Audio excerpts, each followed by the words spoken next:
On a night that was destined for another frustrating footnote, the Rangers nearly stepped headlong into history. But it was in overtime, 106, the Columbus Bluejackets survived. 5-4, the final in the extra session. Welcome to the Mercedes-Benz Rangers postgame show alongside Brian Boyle. I'm John Giannone. The Rangers certainly made it interesting. 4 goals in the third period, which, had they won the game, would have been the first time in 100 seasons that the Rangers would have won a game in which they trailed by 4 in the third, but not to be at the 66-second mark, thanks to Kirill Marchenko's second of the game. Yeah, and it's, great effort battling back. Where they are in the season, where they are as a team and a franchise right now, down 4-0 at home going into the third, it's nice to see a physical response, and they were rewarded for it. Unfortunately, it ended poorly. They don't pull it out in overtime, but it's really encouraging to see a little bit of a pushback on a night where seemingly everything that could go wrong went wrong in the first 40. Yeah, since the Olympic break, Rangers have played 3 games. All 3 have gone to extra time. They have lost 2 in overtime. They won 1 in the shootout. What did you see from the Marchenko goal? This is what happens in 3-on-3, and it can happen when you're not playing not to lose. You see this chance from Gabe Perreault here, and it's a nice stick from Adam Fantilli, forcing it to go wide, and then just a bad read from Trocheck, but he's on his toes. They're trying to go out and win a hockey game. He gives up a 2-on-1. It goes the other way, and this is the wrong guy. You don't want him to have the puck. He's probably the most gifted goal scorer in Columbus, Marchenko. You felt that it was going to turn just because of all the momentum, and I like Gabe Perreault going down, taking a shot at the net, trying to get a hat trick, trying to win the game in overtime because of where they are in the standings and where they are right now as a franchise this season. Yeah, Bill Parcells was famous for saying no medals for trying, and the Rangers aren't going to get any around their necks after tonight's game. But that said, what an effort in the third period. No goals on 16 shots in the first 2 periods, 4 goals on 15 shots in the third. It was a good start to the game the first 4 minutes, and that's the start. And there were some odd man rushes, and there were chances that the Rangers created with some physicality, clogging up the neutral zone, and then a whole lot of not so good hockey. And then the third period, they came out and just had a shot mentality. There was more physicality on a forecheck than I've seen in a long time. I noticed the defenseman, Gavrikov in particular. I know he gets the goal, but the whole third period he was diving in. And this is just pressure. They played on their toes. And you love to see it from a young player in Gabe Perreault.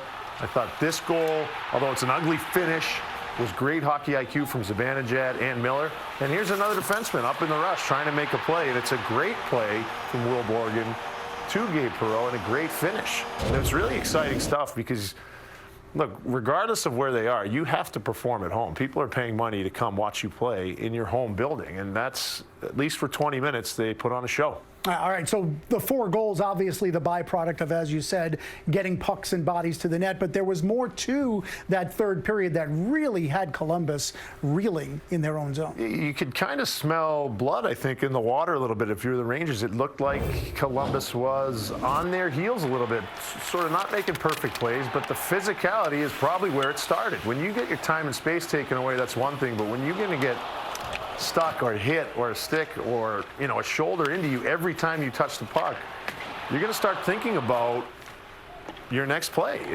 It's just human nature. I love this play from Will Cooley. It's probably an interference penalty. They didn't get called on it, and the Rangers sort of went from there. The momentum of creating offense was one thing, but every player, every line that went over the bench was ready to battle physically. It was certainly encouraging to see.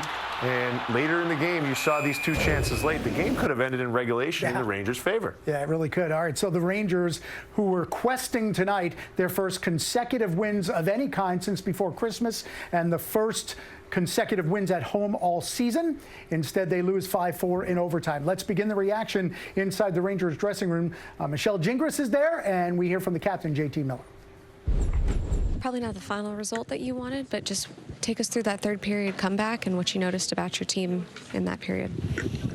We talked about no quit, try to get a couple and try to get it down to maybe get the goalie pulled and give ourselves a chance. And sometimes sometimes you throw a lot of pucks and put some pressure on some players. You know, they could start to really squeeze your sticks tight. You know, I'm proud of the way we kept pushing. Where did you, or when, I guess, when did you feel the momentum start to shift in the third period? Was it right after that first goal that you guys got? Momentum shifted back in the second period.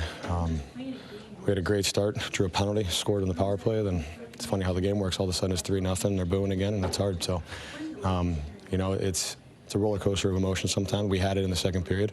It's kind of demoralizing when we do all the right things. We come out, we turn the tide, and then, you know, their shorthanded goal. I mean, that play is so close to a grade A look for us. It's funny how hockey goes, and then it's overwhelming, and it's every reason to say here we go again. But like I said, I'm really proud of the effort after that. You know, I thought that from the second and third period on, I thought we played really good.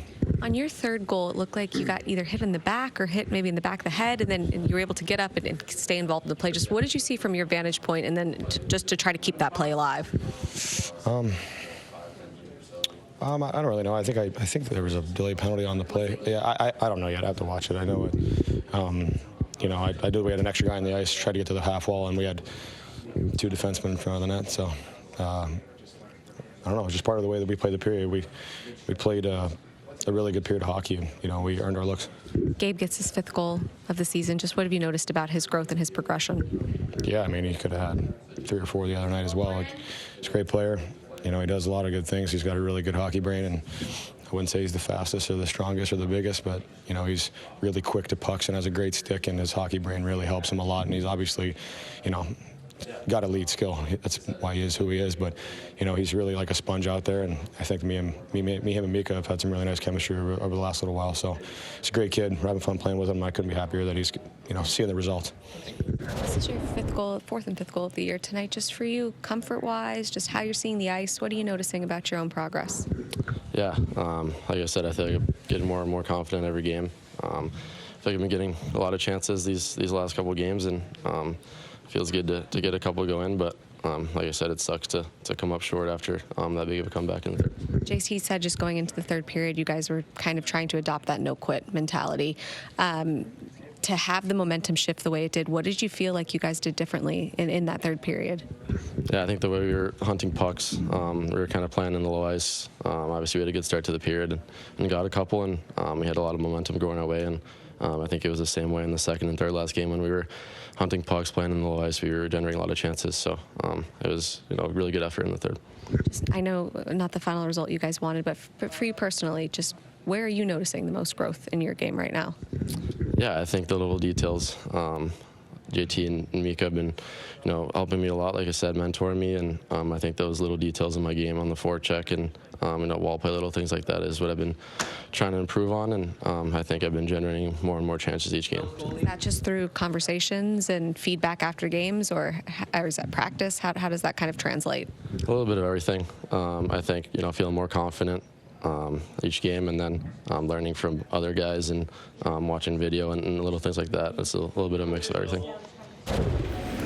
Yeah, the learning curve is still massive for Gabe Perreault. We talked before the game about what do these last 23 games mean for the Rangers, especially each individual player. For Gabe Perreault, what does a night like tonight do for him in further establishing himself as a full-time NHLer? Yeah, he's a little unique just because of, you know, where he's at as a prospect in this franchise. It's exciting for fans to get to see the skill level and the talent, and it's going to take time for Gabe Perreault to really understand how he can use his hockey sense, his IQ, and figure out this league.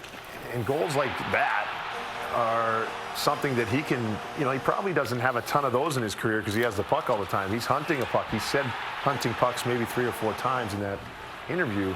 I think it's really important, number one, that he looks like he looks right now after the Olympic break. I thought that was going to be beneficial for a lot of these young players, a lot of these first-year pros around the league. And for him to look sharp and ready and maybe rejuvenated, that's a huge step, I think, in his progress.